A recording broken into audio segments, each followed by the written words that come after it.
Why do Buddhists meditate? Wherever there are effects, there always have to be causes. The world we experience comes from the heart as its cause. If the heart is good, the world will have to be good. If the heart is bad, the world will have to be bad. The mind, when it's not with the body in the present, is world. When it's with the body in the present, it's Dhamma. If it's world, it has to be as hot as fire. If it's Dhamma, it's as cool as water. Don't be complacent. Remind yourself that we're all being chased out of the world day by day. In other words, aging rears up, illness roars, and death runs up the score. So don't be oblivious, partying around with your defilements. Associate with the qualities of the Buddha, Dhamma, and Sangha until your mind develops right concentration. That way, you won't have anything to fear from the dangers of the world. Believing other people is all right, but it's not really special. It's like borrowing money. We'll have to share the return on our investment with our lenders. When we don't yet know, can't yet have any real conviction in ourselves, and still have to believe what other people say, it's like being an infant who has to depend on its parents. If we don't get stronger, we'll have to keep being nursed all the way through old age. If we don't try to train the mind until it's firm and unwavering, it won't give rise to the strength of concentration, and we'll have to keep on being a child. When we're able to shake off all the issues in the mind, leaving just the mind in and of itself, 3 gems will appear in it: the gem of the Buddha, the gem of the Dhamma, and the gem of the Sangha. Once these 3 gems appear within us, we won't have to load ourselves down by carrying around much of anything else. Simply put them under your arm if you like, or even up your nose. When you have this kind of wealth, your mind can be light, and noble treasures will arise within you. In other words, conviction in the qualities of the Buddha will appear within the mind. Then you practice in line with those qualities until you gain the various results they have to offer. You'll see the true Buddha, Dhamma, and Sangha in your heart. If you try to take refuge in the Buddha, Dhamma, and Sangha on the outer level, you're going to die for sure. The Buddha on the outer level entered Nibbana a long time ago. The Dhamma on the outer level is just letters and books. The Sangha on the outer level is the monks with shaven heads and yellow robes that you see roaming all over the country. If you try to hold on to these things, it's like carrying a heavy hoe that won't do you any good. But if you hold on to the virtues of the Buddha, Dhamma, and Sangha within you and then put them into practice, you'll realize that what you're looking for is right here in the heart. And then what do you want? To return to the human state? To attain a heavenly state? To attain Nibbana? Or go to hell? They're all possible, without your having to look for them anywhere else. The Buddha taught that the 5 aggregates are a heavy burden, because they all get to the point where we can't bear carrying them around anymore and have to throw them down in the mud. If you don't keep cleansing them, they keep getting heavier and heavier. If you then try to go depending on other people, you weigh them down, and you yourself are helpless. This is because stashing things away in the heart is like taking pictures without ever developing the film. What you eat gets put on the film. What you say gets put on the film. What you hear gets put on the film. But that's as far as it gets, on the film. You've never stopped to look at what kind of pictures you have, pretty or ugly. If you want to see your pictures, you have to take the film into the dark room by closing your eyes and practicing concentration, attaining the first jhana, directing your thoughts to the present and evaluating it until you can see yourself clearly. If you don't go into the dark room now, someday the king of death is going to blindfold you, tie up your feet and hands, and drag you into his dark room. In other words, when you're on the verge of death, you won't be able to open your mouth or eyes. Nobody will be able to feed you. You'll want to eat, but won't be able to eat. You'll want to speak, but won't be able to speak. Your ears will get closed off so that you can't hear anything clearly. You won't be able to see your parents, family, children, or grandchildren. You won't be able to tell them your last wishes. That's called the dark room of the king of death. The mind is the only thing that senses pleasure and pain. The body has no sense of these things at all. It's like taking a knife to murder someone. They don't hunt down the knife and punish it. They punish only the person who used it to commit murder. If your mind isn't good, then the goodness of your actions isn't really good, and the goodness of your words isn't really good either. You have to develop power within yourself, like stocking up on gunpowder. If a gun has no gunpowder, it can't be used to destroy anything. People who have to be servants are the ones who lack the power to be anyone else's boss. As for the people who have that power, all they have to do is point their fingers, and other people will jump up and run. If we don't develop our own powers, we'll have to be servants, slaves to defilement, throughout time. The body is like a knife. If you have a knife but don't keep sharpening it, it will get coated thick with rust. In the same way, if you have a body, physical elements, aggregates, and sense media, but don't train it and keep it polished, it'll get coated thick with defilements. If it were a gun, it wouldn't even kill a fly. Normally, the mind doesn't like to stay where it is. It keeps flowing out the eyes, ears, nose, tongue, and body, like a river that splits into 5 streams instead of flowing as one.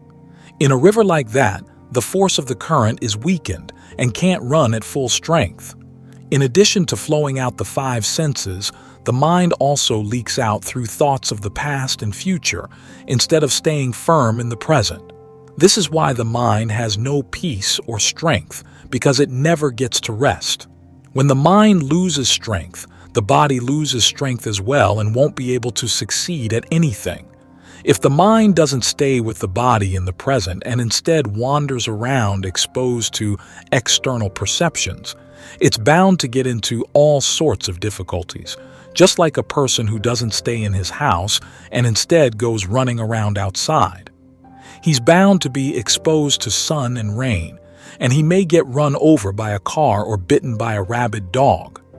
If we stay in our home, then even though there may still be some dangers, they won't be too serious, and we won't get into difficulties. When the mind isn't quiet, it's like running around with a flaming torch. You're bound to burn yourself. Only when you stop running will you be able to cool down. People who accumulate merit but don't develop the heart's foundation are like people who own land but don't have a deed. They might be able to sell it for money, but they're an easy mark for a swindler because they don't have any firm basis for their claim. If you practice generosity and virtue but not meditation, the heart's foundation, it's like taking a bath on a hot day only from the waist down.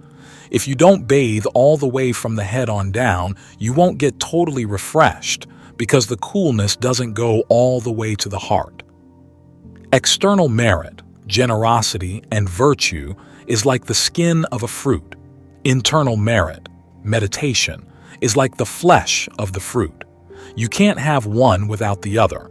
If fruit doesn't have skin, its flesh won't grow. If it has skin but no flesh, you can't eat it. Each helps the other, but they differ in quality. External merit is what protects internal merit, while the internal merit nourishes merit outside. Today I'm going to talk about how to drill a well. This is a difficult skill, not like simply digging or plowing. We all want happiness, but we don't really know what happiness is. Real happiness is nothing other than the inner worth and skillfulness of the heart. So where are we going to find inner worth? Inner worth is like a well. The first kind of well is simply a depression in the ground for catching rainwater, like a pond. We can't get too much use out of this kind of well because there are times when water buffaloes, cattle, and other animals get in the water to bathe and drink, making it muddy. If you want to use the water, you have to filter it many times. This kind of well is like generosity, which gives only shallow rewards, like the water in a shallow depression. The second kind of well is like a deep reservoir. Cattle can't bathe or drink in it. The only animals that go into the reservoir are toads and frogs, but even so, if we want to use the water, we have to filter it first. This kind of well is like the virtue of observing the precepts, which gives deeper rewards than generosity. The third kind of well is an artesian well with a constantly running spring. No matter how much water you use, it never runs dry. This kind of well is so deep that even mosquitoes, your defilements, can't get down into the water. To drill this kind of well, you need to use a drill with a diamond bit and a strong steel shaft if you want to reach the underground water. This kind of well is like meditation because you have to use strong mindfulness, discernment, persistence, and endurance if you want to succeed at drilling. Mindfulness has to be like the diamond bit, and endurance, the steel shaft. When you use your persistence to drill on down, the results will arise as inner worth and skillfulness that keep flowing in, bathing the mind, like the waters of immortality that provide the mind with a constant stream of refreshment and delight. If we don't have a safe place for our inner worth, how is it going to help us? It's like raising horses or cows but not fencing in a place for them to stay. If they go wandering off, it's your fault, not theirs. If you don't practice virtue, concentration, and discernment on your own, you're going to get taken in by the symbols of refuge and never get to the real thing. The symbols of refuge are Buddha images, which are just symbols of the Buddha, Buddhist texts, which are symbols of the Dhamma, and Buddhist monks and nuns who are symbols of those who have practiced rightly and well until becoming noble disciples. If you get stuck on the outer level, you'll never meet with the real thing. Inner worth is like money. If your pocket has a hole, it'll let your money slip right through. If you do things that give rise to inner worth but don't keep that worth in your heart, it won't stay with you. When you're about to die and you call on it to help you, what will there be to answer your call? When this is the case, you can't criticize all the good things you've done for not helping you. You have to put the blame on yourself. If you stick $1 in your pocket but your pocket is torn, then when the time comes to buy a cup of coffee, you won't have any money to buy it. In that case, what are you going to blame, the money or your pocket? To practice meditation is like harvesting your crop of inner worth and eating it. If you don't harvest it, it'll spoil. If you eat it in time, it'll nourish your body. If you don't eat it in time, it'll go to waste. If you don't take your inner worth into your heart, you'll never feel full. Generosity is something that poor people can't practice, but crazy people can. Virtue is something that crazy people can't practice, but poor people can. As for meditation, everyone can practice it, no matter what their age, sex, or station in life. A mind without concentration is like a pile of wooden posts left lying on the ground for people and animals to step all over. But if we stand the posts up and plant them in the soil, we can get good use out of them. Even if they're not tall, only a meter or so, but we put them close together in a line, we can fence in our yard and prevent people and animals from coming in and traipsing all over our property. It's the same with the mind. If we take a firm stance in concentration as the heart's foundation, keeping our mindfulness and alertness close together in line, we can keep defilements from slipping into the mind and making it soiled. The Dhamma is something constant and true. The reason we don't see the truth is because we're always on the move. If we're riding in a car, we can't clearly see the things that pass nearby us on the road, such as how big the stones on the ground are, their color or shape. We look at trees and mountains and they all seem to be on the move. If we've been in a car since birth, without stopping to get out and walk around on our own, we're sure to think that cars run, trees run, and mountains run. What we see isn't in line with the truth.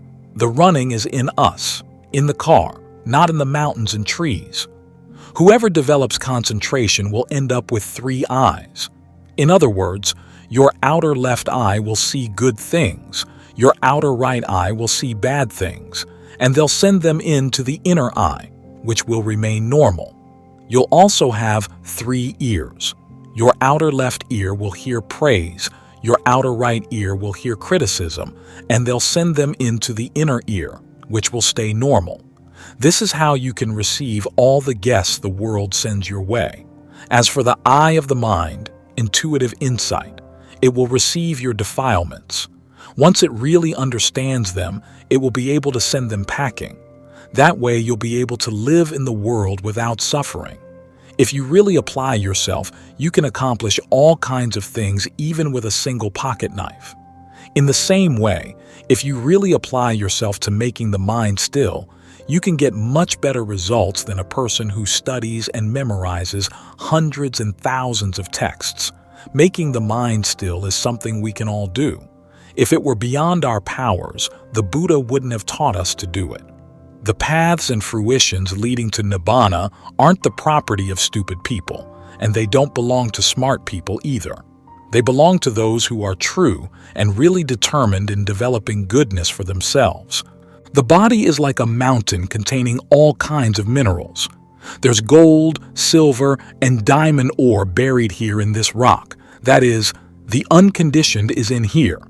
And there's also the conditioned, which is like trees, weeds, dirt, and rocks where all sorts of people and animals, monkeys, tigers, and elephants dwell. As for the gold and silver, they're not a dwelling place for animals at all. So if we act like monkeys, tigers, and elephants, we'll meet up with nothing but trees, weeds, dirt, and rocks. We'll never meet up with things of value like silver or gold. To act like monkeys means that we never apply ourselves to anything. We wander everywhere, with no fixed place to eat or sleep, swinging from branch to branch as we feel like it. What this means is that our minds have no firm place to stay, no concentration. We wander here and there in the past and future in our thoughts and moods, with no time to stop and stay in place. This is what it means to act like a monkey. As for tigers, they're violent and fierce. This stands for the anger that arises in the human heart and erupts outward, smothering whatever goodness we may have. As for elephants, they like to hear nothing but sweet words and praise. They can't take criticism at all. This is like people who, when they do something wrong, can't stand to be told that it's wrong. If they do something right and get a little praise, they smile until their cheeks hurt. This is what it means to be like an elephant. So we have to get rid of the monkeys, tigers, and elephants in ourselves so that we can turn into human beings. That way we can look at our mountain and realize that if we want valuable things, we'll be able to get valuable things out of it. If we want worthless things, we'll get worthless things out of it. We can then gather all kinds of treasures. We can level the dirt and turn it into fields. We can take the rocks and extract the silver and gold. As for the trees, we can cut them down and turn them into firewood or charcoal so that we can cook our food and fire our smelter, or else turn them into posts and boards so that we can build ourselves a home. All of these things we'll be able to get from our mountain, but we have to apply ourselves and really be persistent. If we want silver and gold, we have to set up a smelter and heat the rocks to see which elements are there in a pure form, the unconditioned, and which ones are mixed, the conditioned. This is how we do it. 1. We have to get a lot of fuel. 2. We have to set up a furnace. And 3. We have to start a fire. Only then will we be able to extract the ore from our rock. Finding lots of fuel means being willing to let go of things both inside and out. As for setting up a furnace, we have to find a place with good, solid ground and a roof that doesn't leak. This stands for our persistence. Once we've got our furnace, we start a fire. This refers to the ardency of our practice. Once our practice is ardent, the various elements in our rock, the body, will melt and separate out on their own, just as when they melt down minerals, the silver, lead, and tin, etc., will separate out on their own. The same holds true with the body. When it undergoes ardent inspection by the mind, the pure ore and the various impurities will separate out of their own accord. But most meditators nowadays want to separate things out even before they've put their rock into the smelter. They think things out on their own without a single one of the tools needed for smelting. No fuel, no furnace, no fire, a leaky roof, and a piece of caved-in ground. What are they going to smelt? They say that the transcendent has to be like this, insight meditation has to be like that, stream entry has to be like this. You have to let go like this and that in order to reach this and that stage. The stages of once returning, non-returning, and arahantship have to be reached in this and that way. The 4 levels of jhana have to be done in this and that way. They try to separate things out in line with their own ideas, but no matter how much they try, they can't get things to separate because they don't have any fuel, any fire, any furnace. Where are they going to get any results? Results don't come from thinking. They come from the qualities we build into the mind. So don't try to separate things out in line with your own notions. Some people see a person carrying a big hunk of rock to his home and think that he's a stupid fool. First of all, the rock is heavy, and besides, what can there be of any value in a plain old rock? So they take a shovel to the mountain to dig up only the silver and gold, not too much, just some tiny light nuggets to wrap up and carry back home in a cloth. But they end up with nothing at all, because the nuggets they want are firmly embedded in the mountain.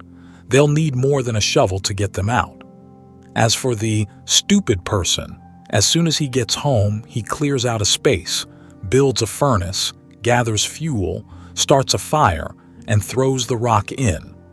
When the rock is subjected to strong heat, the various ores in the rock will begin to melt and to separate. The silver will come seeping out and go one way, the gold another, the tin and lead another, the diamond another, without getting mixed. This way, the stupid person will be able to choose the silver, gold, and diamond as he likes. As for the people who think they're intelligent, who know that this is this and that is that you have to reach this level before you can reach that level, that concentration is like this, insight meditation is like that, the transcendent is like this. In the end, they have nothing to swallow but their own saliva. They gain no valuables at all. The person who thinks he's stupid when he encounters something has to keep contemplating, reflecting, digging away until he comes to an understanding. If we want happiness, we have to give rise to the causes. 1. Gather a lot of fuel. What this means is that we're willing to give up the sights, sounds, smells, tastes, tactile sensations, and ideas within ourselves, as well as being generous with outside things by making donations, observing the precepts, and practicing meditation. This is how we burn away our defilements through the perfection of generosity, Kaga Parami. The perfection of generosity is excellent fuel for roasting our defilements. 2. Set up a furnace. This stands for the effort we put into abandoning physical pleasure and sitting in meditation, thinking of the Buddha, Dhamma, and Sangha as a way of calming the mind. Then we keep pumping the breath into the body, in the same way that they pump air into a furnace for casting a bronze Buddha image. We make the heart steady and firm, with mindfulness and alertness constantly in control. This way, the inner fire of our ardency will get stronger and stronger. As we keep pumping the breath in, the sense of inner light will get brighter and brighter. Once you're able to keep this up, gather your body and mind together into one. Don't try to crack or divide them up at all, for that's the way of a fool who thinks he knows everything beforehand. As the fire of our ardency keeps getting stronger, the various elements in the body will melt and separate out of their own accord. When you practice the Dhamma, don't worry about how it's going to go. Don't try to plan or arrange things to go this way or that. When the fire of your practice reaches full strength, all the various impurities will fall away on their own, leaving just the pure ore. The rock clinging to the ore, the various hindrances, nivarana, will fall away from the heart. But if your furnace is full of holes, the fire will flicker outside and the heat inside will dissipate. You won't be able to burn away the heart's various impurities, so you have to learn how to act like a person making charcoal. 3. Start a fire.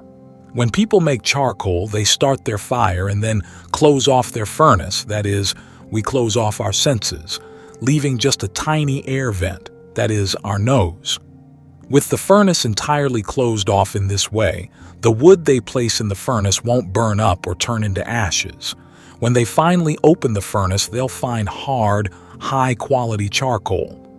In the same way, once we can remember our meditation word without getting distracted, the closing off of the furnace means that we close off the various perceptions that register by way of the eyes, ears, nose, tongue, body, and intellect. We close off the hindrances and don't let the mind flicker out after outside perceptions. Once everything is closed off in this way, the wood will keep smoldering away in the furnace. When the time comes to open it up, we'll find that there are no ashes and that we've ended up with good, hard charcoal of high quality. The solid goodness we develop in the heart is like charcoal that we can then use to smelt our ore. This way, the elements within us will gain strength, able to separate themselves into the conditioned and the unconditioned.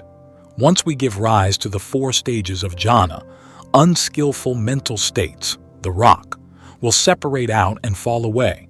Sensual desire will separate out, ill will, torpor and lethargy, restlessness and anxiety, and uncertainty will all separate out and fall away. The mind will be totally absorbed in jhana, with directed thought and evaluation in charge. Just this is enough for insight to arise. We'll be able to see clearly what's diamond, what's silver, and what's gold. The silver is the sense of fullness or rapture. The gold is the sense of pleasure and ease that arises within. Once there's pleasure, no disturbances will appear in the mind, like a burning lantern when there's no wind to disturb the flame. This is the light of the Dhamma, Dhammo Padipo, or the brilliance of discernment, Paññappayoto, that is, insight meditation, arising. We'll see the Buddha, Dhamma, and Sangha within. The heart will give rise to treasures. This is like setting up a furnace and using charcoal to smelt ore. The various elements in the rock will separate out, leaving the unconditioned. Insight meditation is the fire we use to heat the rock. If we want things to separate out like this, we have to use insight meditation. Don't try to separate things out on your own. Whatever is going to turn into light, ashes, charcoal, or smoke will do so of its own accord. This is how we get past the conditioned. The unconditioned will separate out to one side, the conditioned to another. This way we'll get to see what's really true. But however things separate out, you have to keep using your discernment even further. If you get attached to good things, they can backfire on you. If you get attached to bad, you've gone wrong.